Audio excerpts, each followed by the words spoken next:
Hello students, मैं आपके साथ कपिल कुड़ेरिया। पर्सनालिटी डेवलपमेंट की क्लास में आप सभी का स्वागत है। आज की जो क्लास होने वाली है वह सेकेंड ईयर के स्टूडेंट्स के लिए होने वाली है और आज हम जो चर्चा करने वाले हैं वह है व्यक्तित्व विकास के जो वर्गीकरण के अंतर्गत पंचकारक मॉडल दिया गया है, पंचकारक सिद्धांत, उस पर चर्चा करेंगे। देखिए, जो व्यक्तित्व के वर्गीकरण किए गए हैं, जैसे आपने यंग का वर्गीकरण पढ़ा होगा, सेल्डन का पढ़ा होगा, क्रेसमर का पढ़ा होगा। इन्होंने जो व्यक्तित्व का वर्गीकरण किया वो उन्होंने शारीरिक संरचना के आधार पर किया कि शरीर की संरचना के आधार पर हम व्यक्ति के व्यक्तित्व के बारे में पता कर सकते हैं। वो भी आपने पूर्व में वीडियो पढ़ी होगी और आपने थ्योरी में भी पढ़ा होगा। इसी के बाद हम जो पढ़ने वाले हैं वह पढ़ने वाले हैं व्यक्तित्व का पंचकारक सिद्धांत, बिग 5 फैक्टर्स। ठीक है ना।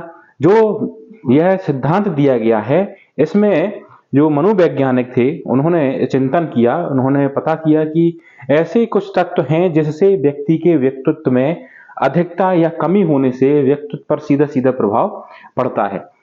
यह सिद्धांत जो दिया है वह जो पाश्चात्य मनोवैज्ञानिक हैं, मनोचिकित्सक हैं, उन्होंने दिया है। पहले हैं पॉल कोस्टा और दूसरे हैं रॉबर्ट मैक्री। इन्होंने व्यक्तित्व के अनेक व्यक्तित्व का अध्ययन किया, उसके बाद उन्होंने एक सामान्य सिद्धांत निकाला जिससे पता चलता है कि कौन से तत्वों की अधिकता होने से व्यक्ति का व्यक्तित्व किस प्रकार से होता है या हो सकता है। देखिए, उन्होंने 5 तत्व दिए हैं। पहला उन्होंने तत्व दिया है अनुभवों के लिए खुलापन। फर्स्ट जो है अनुभवों के लिए खुलापन, सेकंड है बाहिर्मुखता, थर्ड है सहमतिशीलता, फोर्थ है तंत्रिका ताप और फिफ्थ है अंतर विवेकशीलता।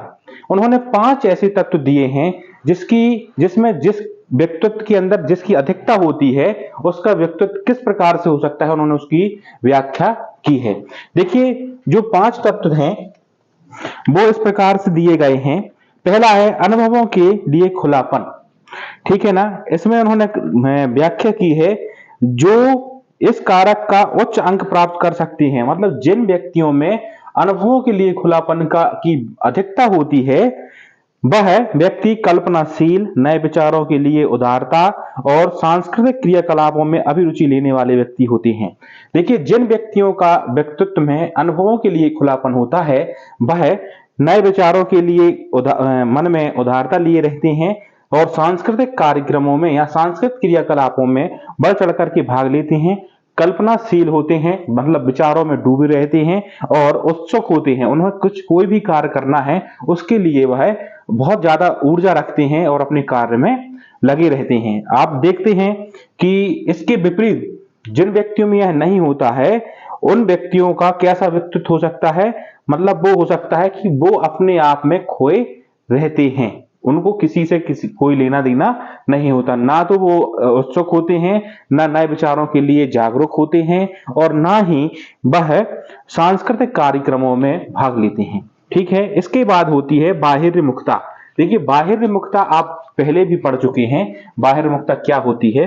बाहिर्मुखता होती है जो अपने आप को अन्य लोगों से बहुत अच्छे तरीके से घुल मिल जाते हैं, मतलब अधिक बातचीत करने वाले जो व्यक्ति होते हैं, अपने विचारों से प्रभावित करने वाले व्यक्ति होते हैं, वह होती है बाहिर्मुखता। इसमें उन्होंने व्याख्या की है यह विशेषता उन लोगों में पाई जाती है जिनमें सामाजिक सक्रियता और बातूनापन और आमोद प्रमोद की प्रति पसंदगी पाई जाती है।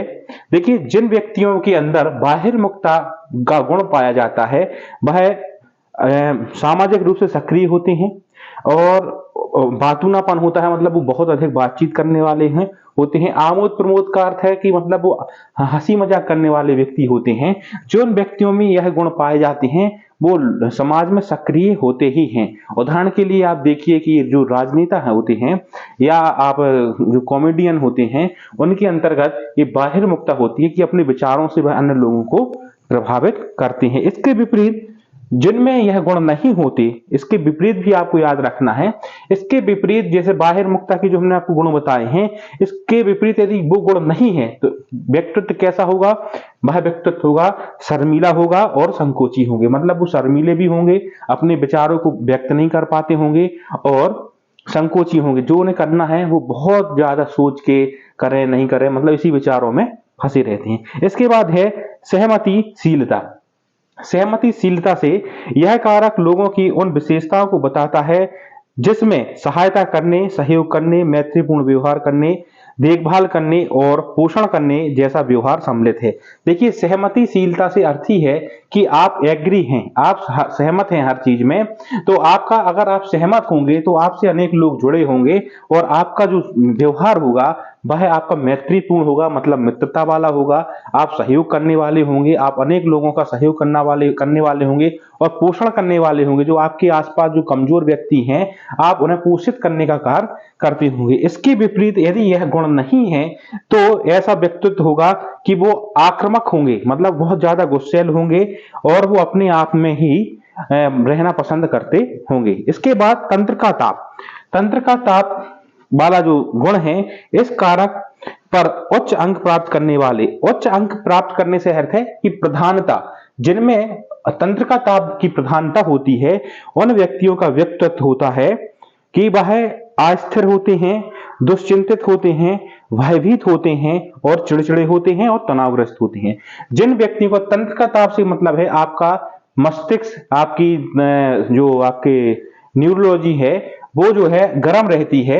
इससे आपके अंदर जो है कि आप बहुत अस्थिर हो जाएंगे, थोड़े में आप घबरा जाएंगी, आप भयभीत हो जाएंगी और आप तनाव से ग्रसित रहेंगे। जिन व्यक्तित्व में यह प्रधानता पाई जाती है वह तनावग्रसित होते हैं, अस्थिर होते हैं, भयभीत होते हैं, ठीक है ना। इसके विपरीत जो तंत्र का ताप वाले व्यक्तित्व नहीं होते वह समायोजित होते हैं, मतलब समय के अनुरूप चलते रहते हैं। इसके बाद जो पांचवा उन्होंने तत्व बताया है वह है अंतर विवेकशीलता।